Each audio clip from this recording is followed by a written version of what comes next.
O Visão 360 está no ar. Muito obrigado por sua companhia aqui na tela da Masper TV.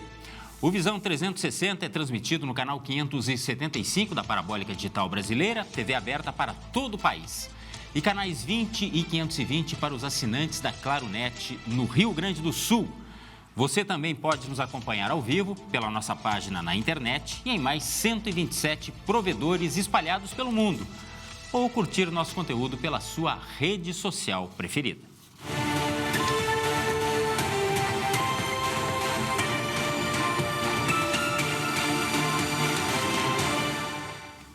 O assunto de hoje no Visão 360 é o Dia Nacional de Combate às Drogas e ao Alcoolismo, 20 de fevereiro. E os impactos do uso do álcool e outras drogas, inclusive na saúde pública. Dados da Organização Mundial da Saúde apontam que o consumo de álcool está associado a mais de 200 doenças e lesões, além de transtornos mentais e dependência química. No Brasil, o tratamento é oferecido pelo Sistema Único de Saúde, com atendimento na atenção primária e nos CAPs, que são Centros de Atendimento Psicossociais, Enquanto a Defensoria Pública da União pode auxiliar no acesso a direitos previdenciários e benefícios sociais. Como prevenir a dependência e ampliar o acesso ao tratamento? Quais as políticas públicas são necessárias para enfrentar o problema e as que existem estão dando conta?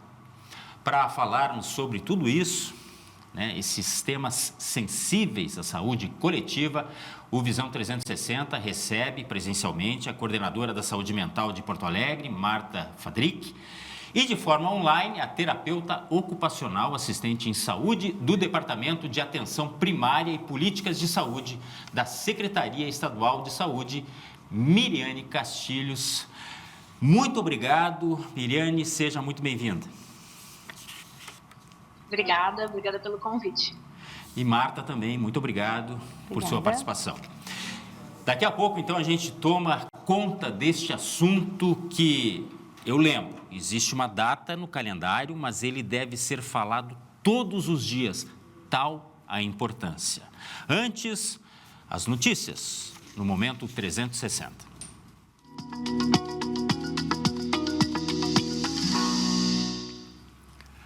A economia brasileira registrou crescimento de 2,5% em 2025, segundo dados do Banco Central. O avanço foi impulsionado principalmente pela agropecuária, enquanto indústria e serviços tiveram expansão moderada. Mesmo com recuo de 0,2% em dezembro, o cenário aponta desaceleração controlada.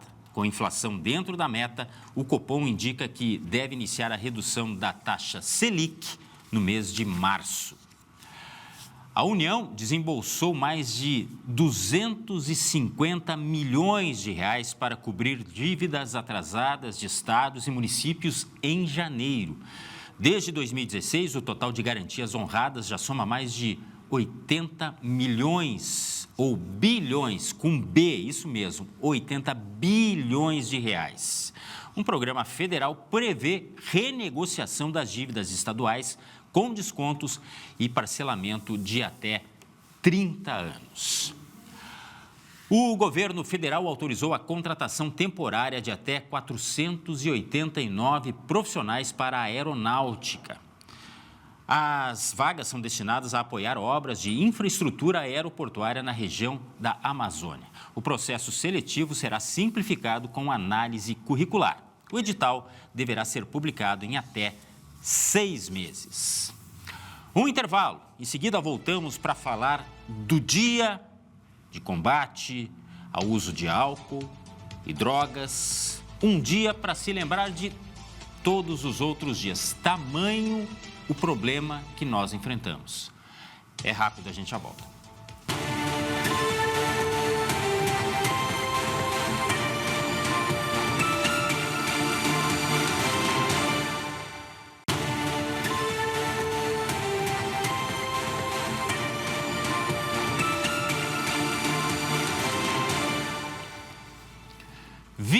De fevereiro é o Dia Nacional de Combate ao Uso de Álcool e Outras Drogas. Este é o assunto de hoje do Visão 360. Uma data para a gente lembrar que o assunto ele existe durante o ano inteiro. Mas sim, é um dia no calendário para nós abordarmos com mais profundidade, inclusive a própria atenção das políticas públicas. Tudo que é feito em relação a estes assuntos tão sensíveis. Reforçando as nossas convidadas, aqui presencialmente, a Marta Fadrique, que é coordenadora de saúde mental de Porto Alegre, e de forma online, a Miriane Castilhos, terapeuta ocupacional, assistente em saúde do Departamento de Atenção Primária e Políticas de Saúde da Secretaria Estadual da Saúde. Miriane, para a gente começar a nossa conversa, qual é o tamanho do problema? Aqui nós estamos já em âmbito estadual abordando a questão do uso de álcool e drogas. Bom, pensando só no alcoolismo, queria trazer um dado da OMS, que na faixa de idade entre 20 e 39 anos, as questões relacionadas ao alcoolismo correspondem a 13,5% das causas de morte, né, nessa faixa etária. Então, 13,5% é um dado bem, né, um número bem expressivo. A gente sabe que muitas vezes, geralmente, a população masculina está mais afetada também, né? É um número mais expressivo que se afeta por esse número. Mas, na verdade, esses números a gente considera que podem ser muito maiores do que se sabe. Porque a questão do álcool, principalmente, ele é uma droga lícita, então ela é muito aceita na nossa sociedade, né? Então, na verdade, a gente associa muitas vezes a questão do alcoolismo com aquela imagem daquela pessoa que está caída na calçada de manhã, depois de passar a noite inteira fazendo uso de álcool, ou que está nos bares todos os dias, mas, na verdade, o problema começa muito antes disso.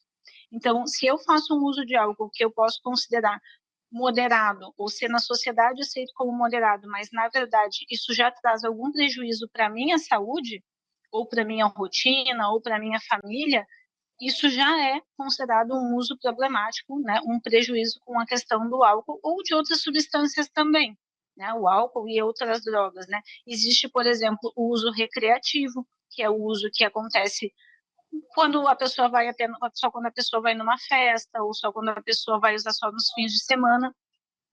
O uso funcional, quando a pessoa precisa usar uma substância para determinada função, por exemplo, eu preciso usar para me manter acordado, para conseguir fazer um plantão de trabalho, ou para conseguir trabalhar por diversas horas. Então, a gente sabe que o uso, né, ele vai muitas vezes escalonando. Então, a gente sabe que esses dados, eles são dados de casos que foram registrados. Então, eles podem ser muito maiores do que isso. É extremamente preocupante. Nós estamos falando de dados da Organização Mundial da Saúde e, claro, que a gente tem que imaginar isso proporcionalmente ao nosso contexto.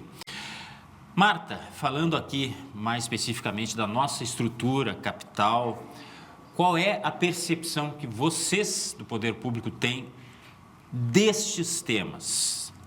Álcool e drogas. Lembrando, álcool é droga. Nós falamos de drogas lícitas e drogas ilícitas.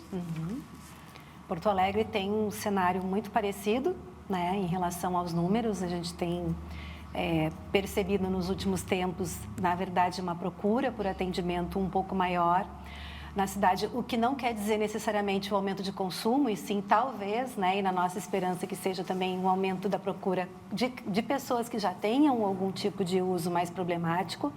Mas tem um detalhe que é super importante também do que a Miriane traz, que a gente sempre tem que considerar em saúde, é que, para além do atendimento, por exemplo, em CAPS AD ou em situações específicas de problemas do uso de substância, existem outras questões de saúde afetadas por isso, não só pelas doenças que vão associadas, mas pelo descuido com a sua própria saúde, que muitas vezes o uso problemático de substâncias traz, né? Acidentes de trânsito que acontecem ligados, né, também ao uso de substância e álcool. Então, a questão do uso problemático de álcool e outras drogas, ela é muito mais ampla do que só os casos registrados por isso. Então, por exemplo, é comum a gente ter uma pessoa que tem lá diabetes ou que tem uma hipertensão e que o uso problemático da substância impede, atrapalha que essa pessoa cuide de si. Então, às vezes, mesmo que a gente possa ver os números diretos de atendimento específicos sobre isso, a gente também sabe que há um impacto no atendimento clínico, na unidade de saúde,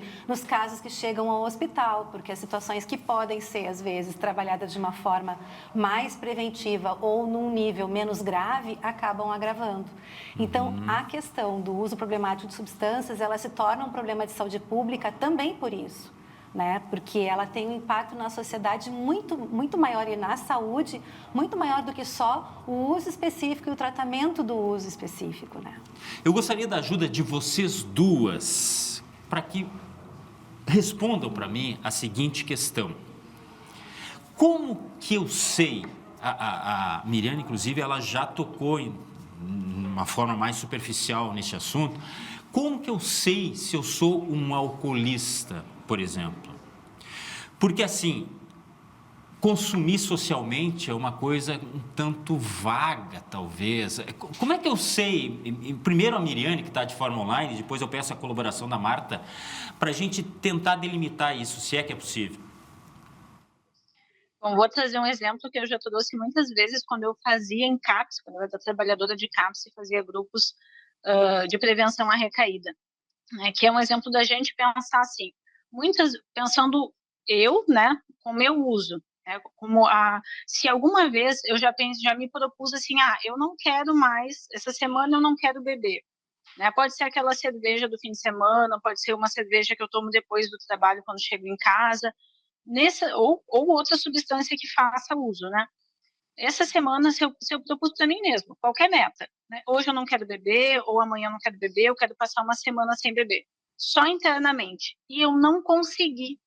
É muito parecido, às vezes, com o raciocínio que a gente faz da dieta, digamos assim. Às vezes a gente quer fazer uma dieta ou quer mudar hábitos alimentares e a gente não consegue. A gente se propõe algo e não consegue. Porque a relação com a comida também não deixa de ser, de certo modo, um uso de substância. Só que a questão do álcool é uma substância e outras drogas são substâncias que trazem mais prejuízo.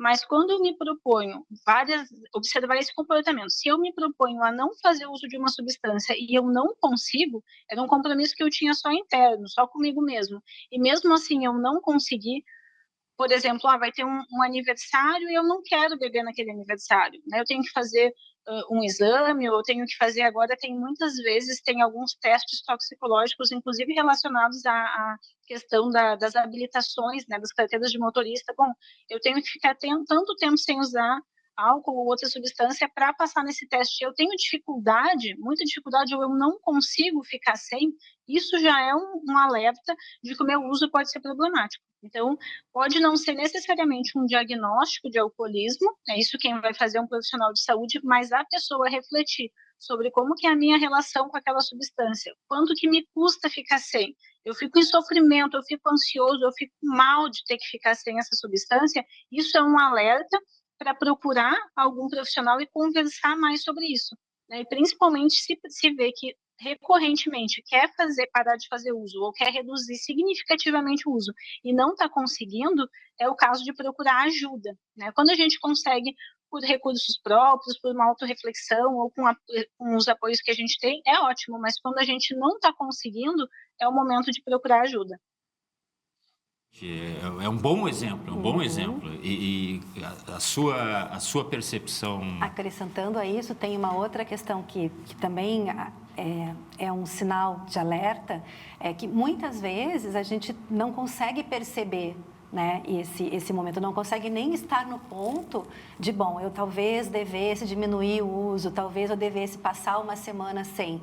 Então, a gente também consegue muitas vezes perceber ou se dar conta, né, de um uso problemático a partir da relação com os mais próximos, com os nossos vínculos afetivos, familiares, amigos, às vezes até colegas de trabalho, né, quando a gente começa a perceber, né, quando alguém consegue nos mostrar que aquele uso que a gente está fazendo está passando, né, de um ponto saudável, de um ponto de proteção, muitas vezes, de um ponto de saúde, né? Então, Claro que quando a gente consegue perceber e fazer esse automonitoramento, isso já está num ponto muito interessante, até porque, né, a Miriane já trabalhou muito tempo com isso e sabe que ali já há um tratamento muitas vezes envolvido, né? Assim, alguém que pode nos ajudar a monitorar esse uso, a ter uma conversa consigo mesmos, né?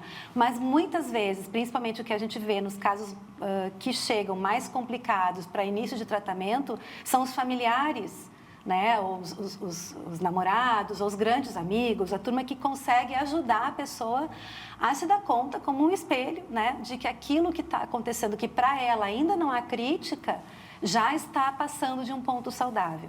É importante também a gente dizer que para o álcool não existe um consumo saudável, né? Assim, a gente não tem como dizer, por isso que eu falei aquela questão do consumo, o uso social. Sim, é possível. É algo que, é como a Miriane, a primeira coisa que diz, né? É uma droga lícita. Então, é algo que está colocado na nossa sociedade. Tem gente que tem uma vida social tão intensa, que o uso social acaba sendo quase um negócio diário. frenético. Mas é isso, né? Assim, então, sendo uma droga lícita, a gente não tem esse monitoramento, é importante que a gente possa estar aberto a pensar mesmo a outros critérios que nos ajudem a ver. Então, tem os próprios, né? Que é isso, eu comigo mesmo, tenho uma organização psíquica, tenho uma capacidade de me entender e de cuidar de mim que vai me apontando, né? E aí eu vou me testando para ver se eu consigo parar, se eu não consigo parar e o sofrimento que isso me traz.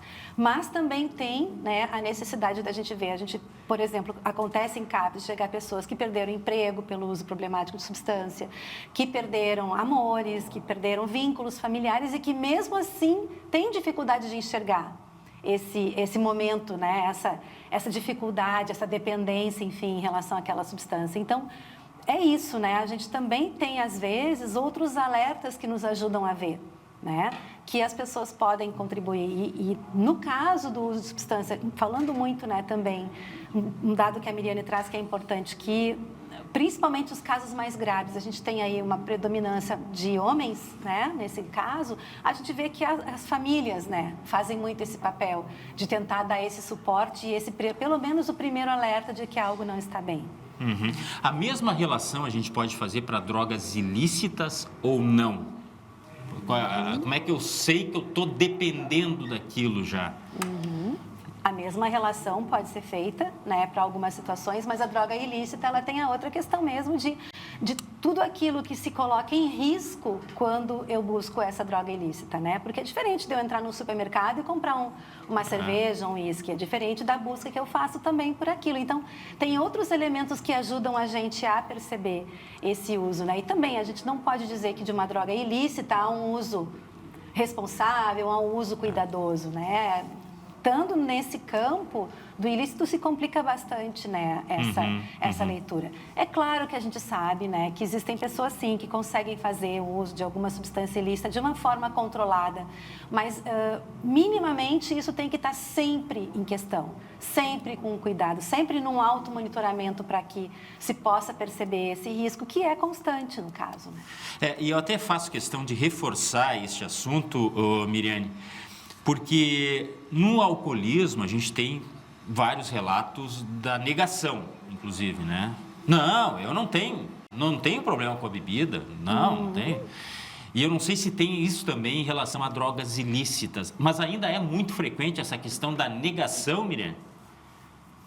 Sim, é algo, um comportamento, né, que é muito comum, né? Porque quando a pessoa está numa relação de dependência com uma substância, tanto com álcool quanto com outras substâncias ilícitas, ela tem um prazer muito grande naquilo e aquilo tem um espaço muito importante na sua vida. Né? Justamente por isso que ela não consegue abrir mão daquilo com facilidade.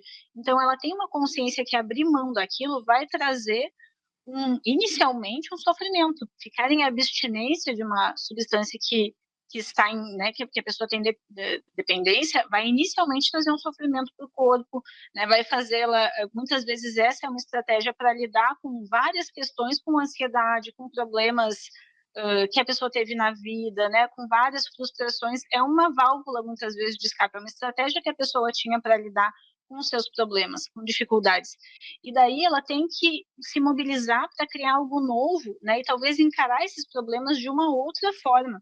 Então, geralmente, esse momento inicial, né, de ter que se dar conta de que aquilo é um problema e que eu vou abrir mão de algo que é bom na minha vida, né? Pode não estar me fazendo bem, mas ninguém usa uma substância, né? Uma época eu lembro que eu ouvi uma expressão que era assim: ninguém se vicia em injeção na testa, né? A gente se vicia em coisas que trazem prazer. Essas substâncias, elas trazem prazer, elas atrapalham a vida da pessoa, mas momentaneamente, rapidamente, elas trazem também um alívio. Então, por isso também tá tanta dificuldade da pessoa se dar conta e tomar esse passo, tomar essa consciência e dar esse primeiro passo, que é reconhecer que tem um problema com aquela substância, que aquilo é uma situação problemática, e mais ainda, que é um passo adiante, que exige uma mudança. Então, geralmente o primeiro passo, né, o primeiro momento é a pessoa reconhecer que isso é um problema, entender, não, realmente, né, tá todo mundo falando, eu já perdi o meu emprego, né, ou aconteceram vários, né, tive prejuízo financeiro e acredito que isso é um problema. Esse é o primeiro passo, e o passo seguinte é pensar: eu vou ter que mudar, estou pronto para fazer uma mudança, né? Isso é geralmente exige uma mudança interna e externa da vida toda da pessoa, né? Então são ações muito grandiosas de uma, né? Não é simples, a gente falando parece simples, mas para a pessoa, né, isso é muito grande. Não, é uma ruptura, né? Exatamente. Dá para dizer que é uma ruptura, e tudo que significa ruptura, ela é traumática, mesmo que seja para algo melhor, né? Eu imagino que esse processo seja muito difícil, né? E essa ruptura, ela é super importante também no sentido de que a forma como se avançou nos últimos anos, pensando no tratamento para uso problemático de substância, álcool e outras drogas, tem a ver também com a constituição de Centros de Atenção Psicossocial, CAPS, né? Por quê? Porque a ruptura, muitas vezes, ela não é só com a gente, mas ela é com o ambiente, né? Então, assim, a vida, né, social, a vida que aquela pessoa tem, a rotina que ela vive, muda profundamente, muitas vezes, quando ela tem que tem que repensar e tem que se tratar para poder abrir mão de um uso problemático. Por exemplo, de substância ou de álcool. Por exemplo, a gente fala às vezes que as pessoas perdem o emprego quando estão usando demais, né, álcool, estão bebendo demais ou estão usando substância, mas também acontece o contrário, da pessoa, se não fizer o uso, perder o emprego, se não fizer o uso, perder o casamento, né, porque existem também acordos sociais, existem combinações, grupo de amigos, se eu sou o único que não vou beber naquele grupo de amigos, eu me afasto. Uma inclusão, né? Então tem uma perda, também tem uma mudança de vida social, emocional, econômica, profunda que acontece, tanto quando está fazendo mal, quando a gente está iludidamente numa harmonia naquilo, né? Então, a gente fala muito de separações que acontecem pelo alcoolismo de um dos companheiros, mas também acontecem separações pela abstinência de um dos companheiros, né? Por alguém do casal. Então, a gente também já vai entendendo que o tratamento de qualquer uso problemático de substância, ele não é apenas médico, por isso. Né? Ele é biopsicossocial porque ele envolve a necessidade, por exemplo, de algo que acontece muito em CAPS, por exemplo, que é novos amigos, né? Uma nova organização de vida. Às vezes as pessoas se mudam para poder abrir mão, para poder trabalhar o seu alcoolismo, né? O seu uso de substância, porque precisam estar num espaço onde não tem as mesmas referências, a mesma vizinhança, os mesmos amigos. Então, a mudança, ela não é só médica, né? Ela não é só clínica. E se a gente não aborda e não trata tudo isso que está envolvido, que a pessoa também perde, porque ela não perde só esse prazer, muitas vezes ela pode perder outras coisas envolvidas. Se a gente não consegue abordar e tratar isso, a gente tem menos chance de conseguir ajudar as pessoas, das pessoas conseguirem se manter, enfim, abstêmias ou reorganizar a sua vida. Então é isso, é muito comum a gente ver pessoas que rompem com amigos quando fazem um tratamento, né, um acompanhamento de saúde para poder abrir mão de um uso de substância. Ou então, existem combinações, existem trabalhos em que é comum também o uso de substância, né? A Miriane citou pessoas que precisam de algum uso de substância para poder passar uma noite acordado, para poder fazer, né, algo que exija ali algo um pouco mais do que a gente consegue dar, né, sem isso. Então, ali também existem rupturas, e essas rupturas precisam ser muito bem vistas, né, acompanhadas pelos profissionais de saúde que estão contribuindo para a pessoa poder ter sucesso no seu tratamento. Bom, eu quero deixar para o próximo bloco a gente falar de políticas públicas. Até tem ferramentas disponíveis já que podem ajudar, inclusive a Marta já mencionou os CAPs, né?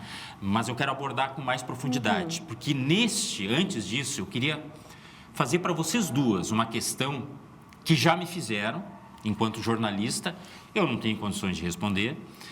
É uma coisa que a gente já ouvia em casa, que são os exemplos. Uma família que bebe, ela é um mau exemplo para os próprios filhos. Mas isso significa que os filhos vão beber? Não é uma pergunta fácil de responder, mas eu queria a opinião de vocês. Primeiro, Marta.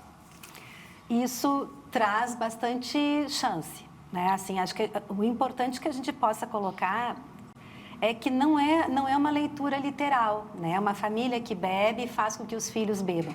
Até porque a gente transmite coisas para os filhos, né? E recebe dos pais, mas não aquilo que a gente imagina que está transmitindo. Então, também existem pessoas que são abstêmias desde sempre, porque viram os pais beber a vida inteira, por exemplo, né? Então, também é possível o contrário, mas é claro que numa família onde não há, por exemplo, nenhum tipo de questionamento do uso, né? Nenhum tipo de limite, por exemplo, para o uso de uma substância, isso se torna algo facilmente que circula na família, facilmente... Podemos incluir as drogas ilícitas nesse contexto ou não? Podemos incluir, né? É claro que existem algumas diferenças, mas a gente também sabe de situações onde não há nenhuma divisão geracional, às vezes um cuidado geracional. Uma família uso, desestruturada... né? Né? Pode acontecer. Pode acontecer. Mas a gente também tem, assim, é importante deixar claro isso, que o que chega, né, para a outra geração não é necessariamente aquilo que a gente imagina que está transmitindo. Né? Porque assim, a gente aprende com exemplos, a gente diz coisas, mas a gente acaba ensinando com exemplos. E existe outra pessoa, a gente sabe muito, muito claramente também, trabalhando com saúde mental, que as pessoas não são folhas em branco, né? Então, é claro que também pode acontecer que a forma como alguém recebe aquela vivência familiar seja diferente, né? Então, por exemplo, a gente também tem famílias de pessoas alcoolistas, por exemplo, que têm irmãos que se tornam alcoolistas e irmãos que não bebem jamais. Então, não necessariamente vem de uma forma literal. Mas é algo que sim, que está colocado ali, que tem uma grande chance de ser transmitido de alguma forma como um valor ou o valor da não possibilidade de segurar essa necessidade, né? Miriane. Acho que sim, né? A Marta já trouxe exemplos muito importantes, né, de como isso não é linear, né, de como não é uma relação simples, mas eu queria chamar a atenção para duas coisas, que é o contato precoce, né? Então, quanto mais cedo eu tive contato com uma substância, né, isso conta alguns pontinhos a mais para me colocar em risco em relação a ela, né? Então, existem já ouvi muitos relatos, por exemplo, de usuários que tomaram o primeiro gole de álcool, crianças, bem crianças mesmo, porque no interior, na sua família, o seu pai, né, por exemplo, o pai deu para o filho dizendo, um filho homem tem que aprender a beber cedo, né, e acabou oferecendo as primeiras doses de álcool para uma criança realmente menor de 10 anos, menor de 7 anos, né? Então, isso eu acho que tem um peso cultural, assim, que daí faz uma marca neurológica, né, em todo o nosso corpo, assim, biológico, que é importante, que vai ser mais difícil depois, né, esse organismo vai ter recebido mais, né, vai ter uma marca, vai ter mais registrado, assim, quimicamente, essa substância e outras substâncias também. E outra coisa importante que eu acho que é, assim, a importância do ambiente e da família, se essa pessoa quiser mudar os seus hábitos, seja parar, seja reduzir drasticamente seu consumo, né? Então, por exemplo, se muitas vezes eu também relatos, né, de experiências de casos, assim, a família, por exemplo, quer muito que alguém pare porque aquela pessoa tem uso problemático, né, é alcoolista, tem um diagnóstico de alcoolismo, já perdeu, né, dinheiro, já perdeu muitas coisas e toda a família quer que ele pare. Mas nas festas de família não deixa de ter álcool. Então aquela pessoa consegue, digamos, aquela pessoa, né, que é tida como alcoolista consegue parar e tá, digamos, já há sei lá, um mês sem beber, mas no fim de ano vai ter álcool na festa, todo mundo vai estar bebendo na casa, na festa da sua família. Isso vai ser um fator de risco muito grande, né? Sem Ou, por dúvida. exemplo, eu lembro também de casos que a pessoa estava parando, mas dentro da sua casa tinha álcool na geladeira, tinha sempre cerveja na geladeira.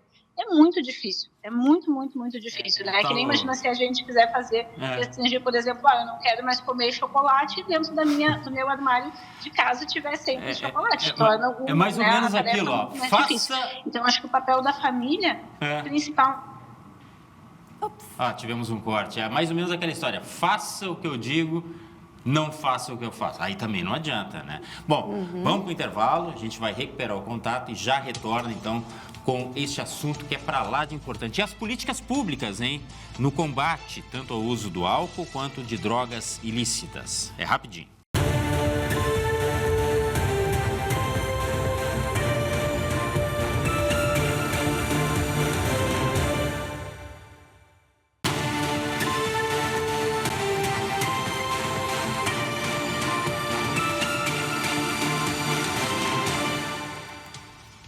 Visão 360 de volta e hoje o nosso assunto é o Dia Nacional de Combate às Drogas e ao Alcoolismo, justamente dia 20 de fevereiro. Recebemos aqui presencialmente a Marta Fadrick, coordenadora de saúde mental de Porto Alegre, e de forma online a Miriane Castilhos, terapeuta e assistente em saúde do Departamento de Atenção Primária e Políticas de Saúde da Secretaria Estadual da Saúde.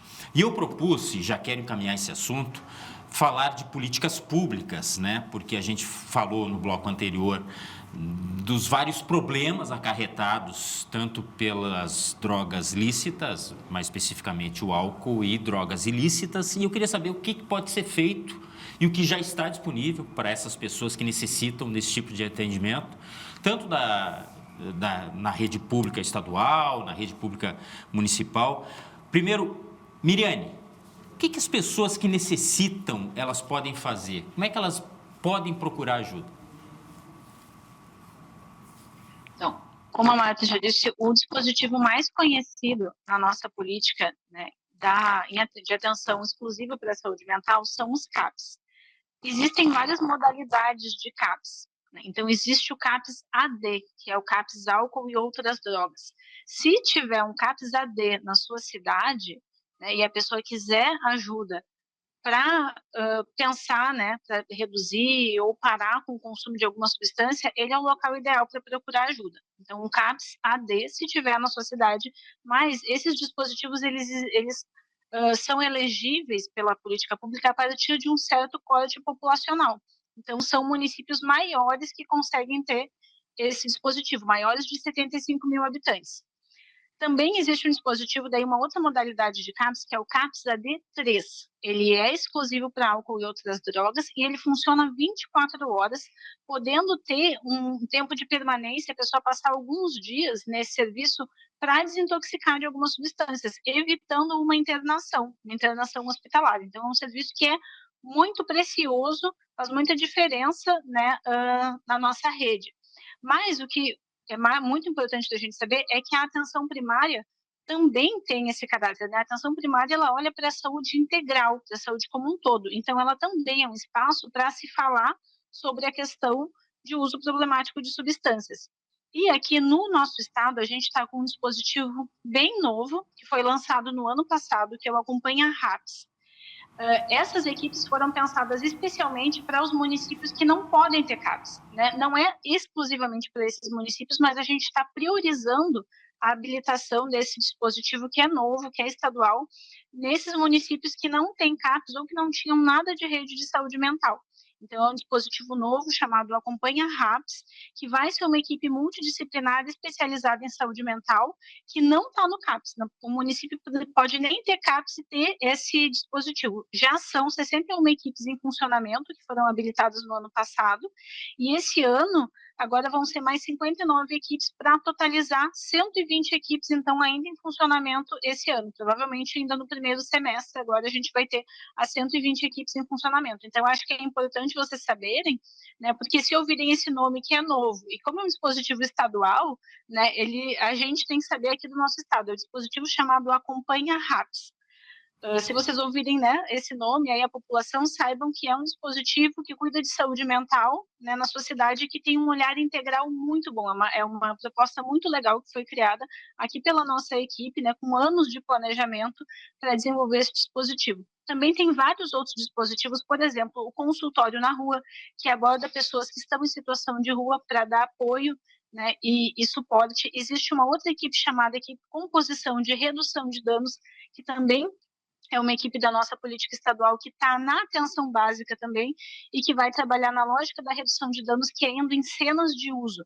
É uma equipe que vai para a rua, para locais onde a gente sabe que as pessoas, né, que é comum das pessoas estarem fazendo uso de substâncias, para levarem conhecimento, informação, falar sobre estratégias, né, de mudança, de proteção, e também mesmo para quem não queira ficar abstinente, né? A redução de danos é uma linha que vai oferecer cuidado mesmo para quem não quer parar, mas quer cuidar de outros aspectos da sua saúde, ou para quem quer parar também. Tudo isso cabe dentro da redução de danos. Se eu quero parar ou se eu não quero parar, isso tudo cabe dentro da redução de danos. Interessante, muito bom, porque já temos, em épocas de discussão de saúde mental, é bom saber que existem essas ferramentas, e no caso dos municípios com mais de 75 mil habitantes, o caso de Porto Alegre, né? Nós temos os CAPs, então. São 8 aqui na capital, os chamados CAPs AD, álcool e drogas? São 8 CAPs AD em Porto Alegre. E como é que é a partir do momento em que a pessoa busca ajuda nesses CAPs? Como é que funciona? Todos os dias, os CAPs AD fazem acolhimento, né? Então, assim, a pessoa pode chegar às 10 da manhã, às 2 da tarde, ela vai ser acolhida. O primeiro acolhimento é uma escuta inicial para verificar de onde a pessoa é, né? Realmente, porque tem uma questão muito importante em relação aos CAPs, é que eles funcionam de uma forma territorial. Então, os 8 CAPs que a gente tem em Porto Alegre, cada um deles está no território da cidade. O tratamento, o acompanhamento das pessoas no território faz com que a gente tenha maior adesão ao tratamento, né? E a gente garante também direitos da pessoa, acesso aos seus direitos iniciais básicos de saúde.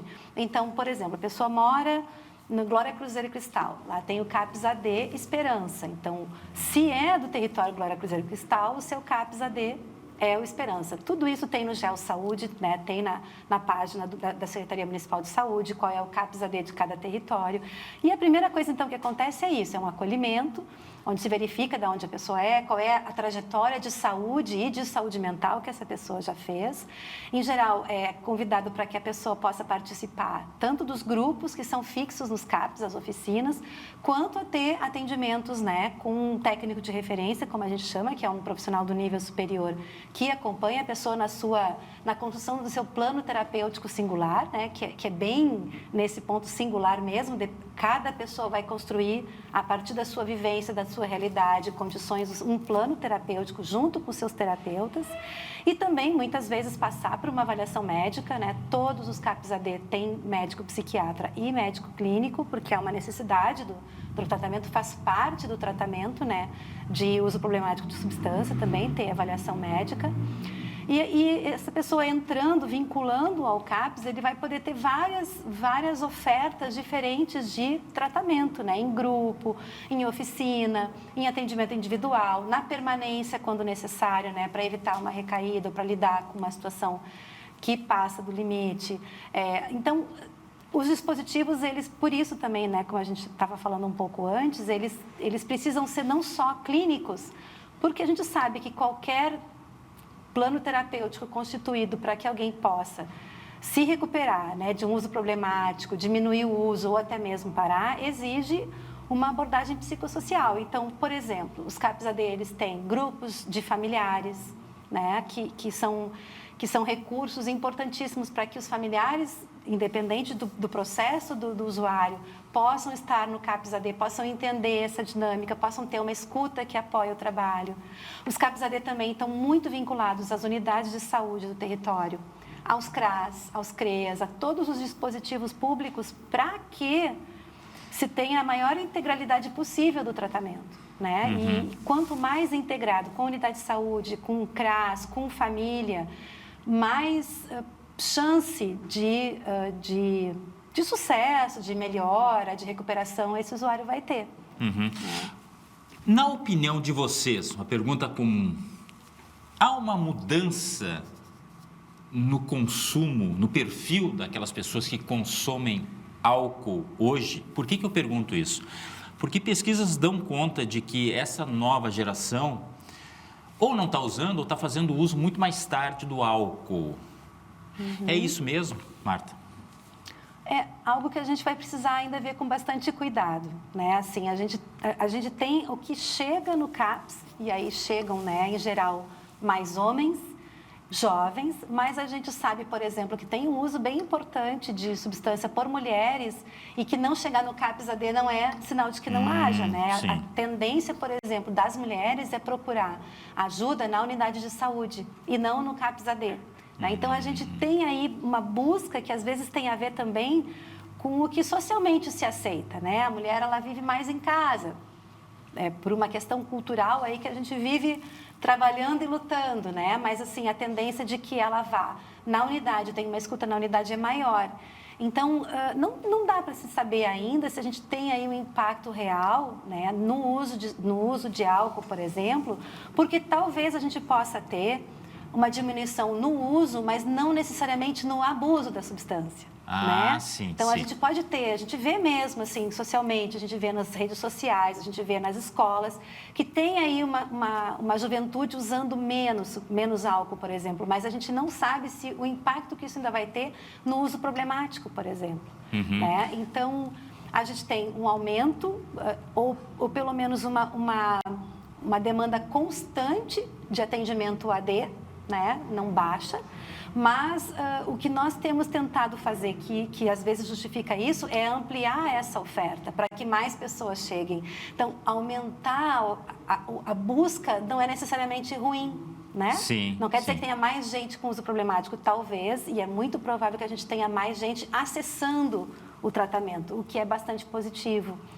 E eu repasso essa pergunta para a Miriane, porque é algo que isso é mais mensurável, tá? Estou falando do álcool, por quê? Porque drogas ilícitas, convenhamos, é bem complicado, é só o que chega à rede pública, que a gente não sabe quantas pessoas estão fazendo o uso. É muito difícil isso, né? O traficante não vai fazer lá a sua mensuração e repassar para a imprensa, convenhamos. Né, Miriane? Isso, eu acho que tem uma coisa da gente pensar que existe muitas vezes um abismo que fica maior, por exemplo, assim, culturalmente, né? Muitos jovens, uma parte da cultura, né, que vai corresponder a uma parte de jovens, né, que tem toda essa questão da saúde, né, às vezes das saídas, né, não ser uma população que não está mais querendo frequentar tanto à noite, os jovens que gostam de passeios ao ar livre ou à tarde, mas e uma parte, a gente está falando de uma parte dessa juventude. Existe outra parte que é mais preocupante, que são jovens que estão fazendo usando quantidades muito grandes de álcool. Então, tem se percebido também em estudos que existe uma quantidade muito grande, o que era, digamos, antes mais progressivo, né? A pessoa vai bebendo, vai aumentando aos poucos a quantidade. Se tem já registro de que essa juventude, desde cedo, faz uso de uma quantidade muito grande. Quem faz uso, entende? Quem está fazendo uso já faz uso de uma quantidade muito grande desde cedo. E tem muito pouca crítica sobre isso, sabe? Sobre esse uso muito grande ser um uso problemático, né? Então, dentro do meio dos jovens que costumam fazer uso, que costumam ir para festas ou se juntar entre grupos de jovens e fazer uso, tomar uma quantidade muito grande de álcool e passar mal é algo considerado normal, por exemplo. Né? Então, existe, ao mesmo tempo, numa geração, pode existir essas duas culturas, né? E que vai ter muito a ver também com questões sociais, né? Isso a gente também, né, não falou aqui, mas tem muito a ver, né, com questões de vulnerabilidade, né? Quanto mais outras coisas a gente tem para oferecer na nossa vida, né, na nossa sociedade, menos espaço sobra para o álcool e para as substâncias ilícitas. Né? Então, quanto mais a gente tem lazer, quanto mais a gente tem cultura, quanto mais a gente tem atividades, né, para oferecer boas, né, atividades de prazer, menos espaço sobra para essas outras coisas. Então, isso tem muito a ver também com a realidade de cada uma das, né, com a realidade desses jovens, que muitas vezes é muito diferente, né, culturalmente, de um grupo para outro. Sem dúvida, isso a gente vê muito no esporte, né? Esses projetos que integram menores de idade, muitas vezes têm como objetivo justamente tentar, pelo menos, afastar esse jovem dessas outras coisas, né? Por exemplo, das drogas. Para a gente finalizar, e aí eu começo pela Miriane aqui, se nós pudéssemos dar conselhos, porque conselhos, se fosse assim tão fácil e tal, né, as pessoas não davam, é aquele velho ditado. Mas, enfim, eu acho que é uma obrigação nossa, enquanto mídia, enquanto operadoras do sistema de saúde e de políticas públicas, o que a gente pode falar para as famílias, se é que a gente não pode chamar também de redes, né? Próprias redes de ajudas a possíveis consumidores de drogas lícitas e ilícitas. Quais são os conselhos? Eu acho que um conselho para a família é entender que normalmente isso é algo que afeta todo mundo, é uma dinâmica, né? Muitas vezes não é só aquela pessoa que faz uso que é a pessoa que está doente. Geralmente isso é uma dinâmica. Então essa pessoa, todo mundo na família vai ter que se olhar, todo mundo vai ter que reavaliar o seu comportamento e todo mundo vai ter que se cuidar. Então esse cuidado, essa busca por um profissional de saúde ou essa busca por mudanças é para toda a família. Se for só aquela pessoa que está fazendo um uso problemático considerada o problema, geralmente não vai ter muita mudança, não vai ter muita, né? Não vai ser efetivo, é algo que não vai se sustentar. Então, acho que uma dica, né, um conselho é que a família sempre se olhe como um todo. Né, se tem uma pessoa com problema, que todo mundo veja, né, a sua parte, ou busque cuidado para todo mundo, né, enfrentar isso como um núcleo familiar e cada um olhando, mudando também, fazendo mudanças na sua vida.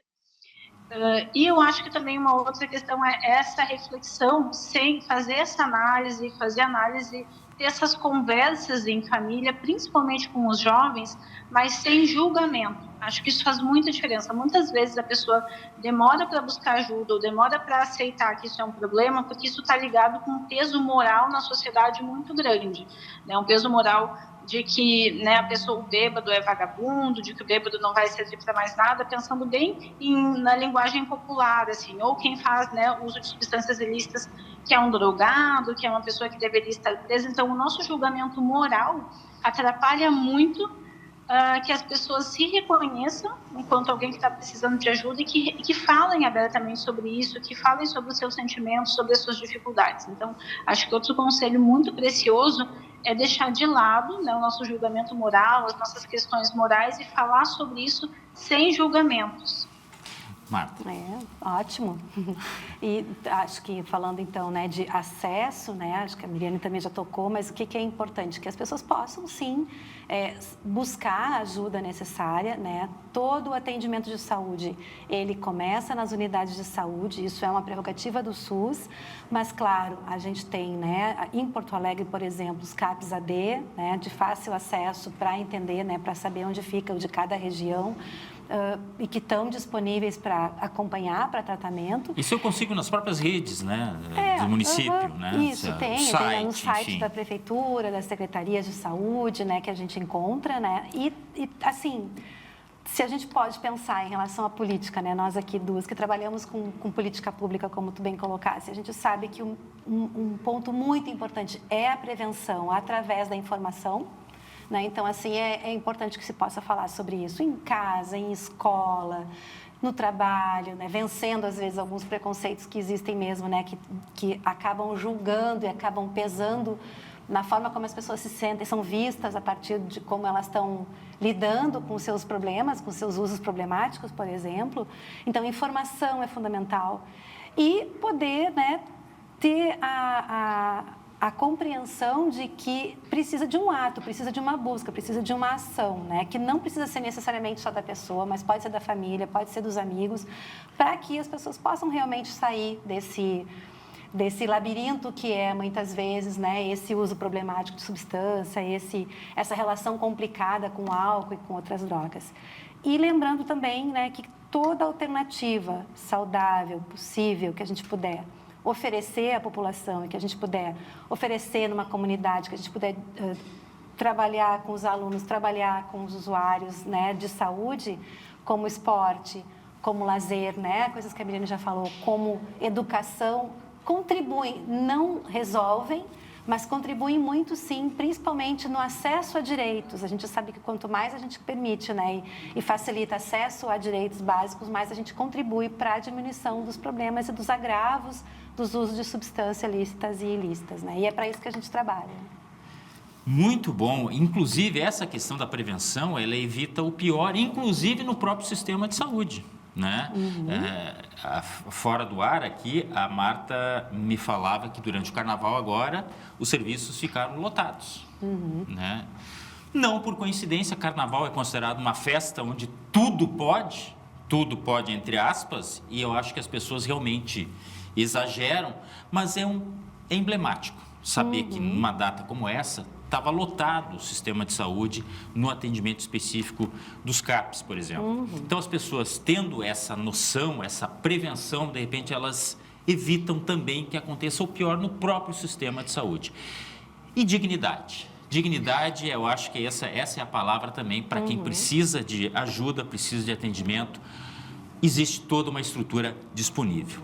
Eu quero agradecer muito as presenças de vocês. Conversamos de forma online com a Miriane Castilhos, que é terapeuta ocupacional, assistente de saúde do Departamento de Atenção Primária e Políticas de Saúde da Secretaria Estadual da Saúde, e de forma presencial com a Marta Fadrick, que é coordenadora da Saúde Mental de Porto Alegre. Muito obrigado mais uma vez pelas presenças de vocês. Foi muito bom o papo. E convidadas para retornarem aqui para a gente continuar esse assunto aqui que deve ser permanente, tá certo? Obrigada. E o Visão 360 vai se despedindo. A gente deseja para você uma ótima noite. Lembrando, né, sempre assuntos da rotina que nos interessam estão aqui, das 9h30 às 10h30 da noite, na tela da Masper TV. Infinitas possibilidades. Bom descanso. Tchau.